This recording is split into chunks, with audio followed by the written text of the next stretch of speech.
So here it is, the outfit of nothing, a robe, and we just don't know where to begin. So for today's episode, we're turning to one of Vogue's most recent posted articles to see if we can't get inspired to figure out a default formula for just these moments.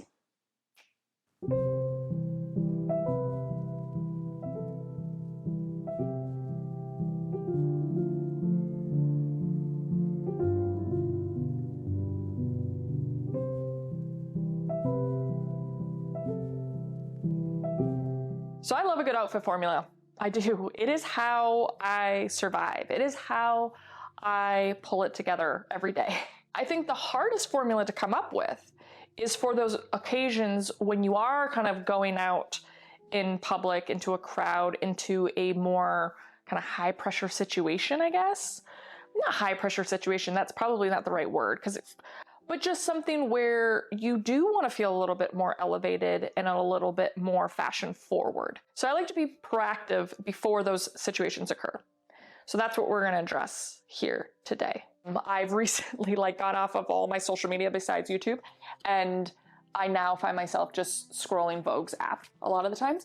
So they came out with an article recently called 9 Transitional Outfit Formulas to Try Straight from the Spring Runways. So I want us to take a look at these runway formulas and see how I can then translate that into my own wardrobe and figure out a formula that I can use in these more elevated situations. Okay, that doesn't happen very often, but okay, so the first look from Fforme, it looks like, and this is my jam all the way. It's just sort of breezy classic. This is a very minimalist look, but I think why it works is, one, we have the beautiful color blocking of the black and the white, but we also have some beautiful levels happening and some just beautiful lines. But I think what makes it sort of just feel like effortless, like, oh, I'm breezy, I'm just, just so effortlessly chic, is the flip-flops. I've always loved flip-flops. And that just comes from my 14 years of living in California. It was like a thing in Southern California. If you live in Southern California, you know. It's like everybody had their very specific brand of flip-flop that they wore. It was like a little, you chose your cult following of flip-flops. Mine was Havaianas, still is to this day. Yes. Okay, next look is from Celine. Of course, I'm obsessed with Celine for the very reason that they just do such an amazing job of manipulating these beautiful, yummy, interesting shapes. A taper trouser is just such a great thing to have on hand. It is a great thing to have as a part of a formula, because I think a trouser can really do a lot. It's got a big range, I feel like it can elevate basic and casual pieces, and it can accentuate a more sophisticated, elevated look. Okay, this one from Ami Paris is also one of my favorites, I think, because it is speaking to my little layering heart. And of course, my little bandana scarf heart, giving these tiered layers.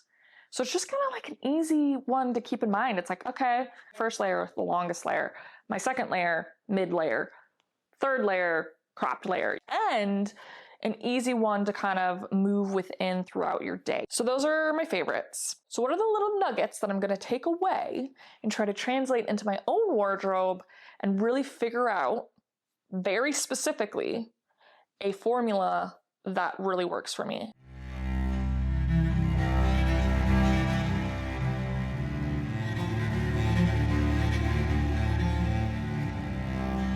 So if we're looking at these 9 different outfit formulas, the things that they all have in common is definitely classic pieces, classic chic pieces.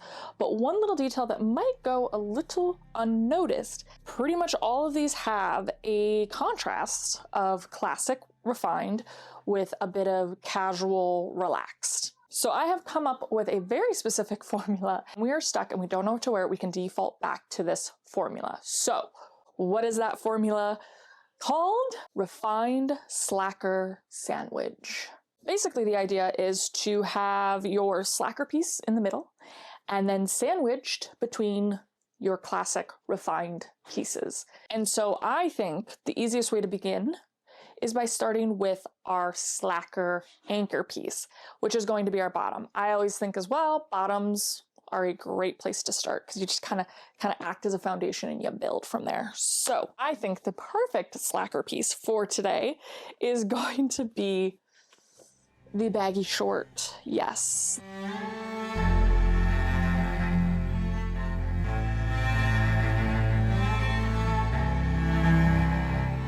Next up, pairing piece. We're gonna make this easy and just go straight to its counterpoint, which is a button-up shirt. Oops, wrong button-up.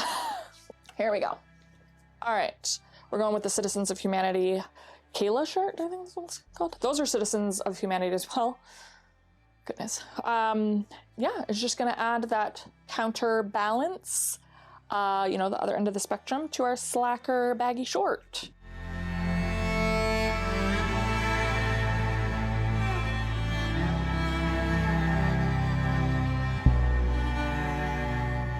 The next thing that I noticed from the Vogue article of all the outfits is there was a lot of interesting layering. I am definitely on a vest tangent, so I've got quite a few vests.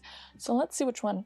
That one's a bit warm. Oh, yes. We're gonna go with this one.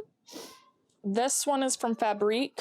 It's kind of a fun one because it's got its own bit of tension as it is. Preppy vest with like this chewed up hem. So it kind of brings like a little bit of edge to this preppiness, and it's cropped and it's wide. So it's so much fun for layering, especially if you're trying to like keep the relaxed layering.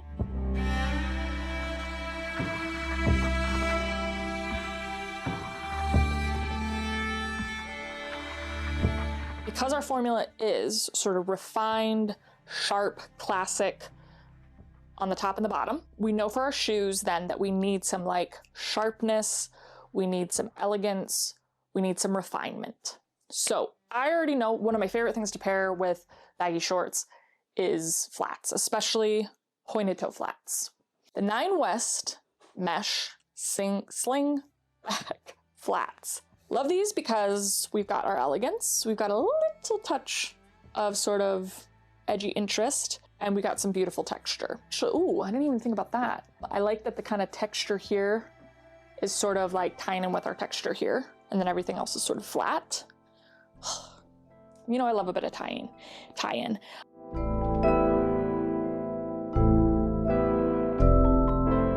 I think we can add a bit of length with our final layer, with our final outerwear layer. We'll save that for last. Question is, will it look as good on as it does in my head and on the hanger? I don't know.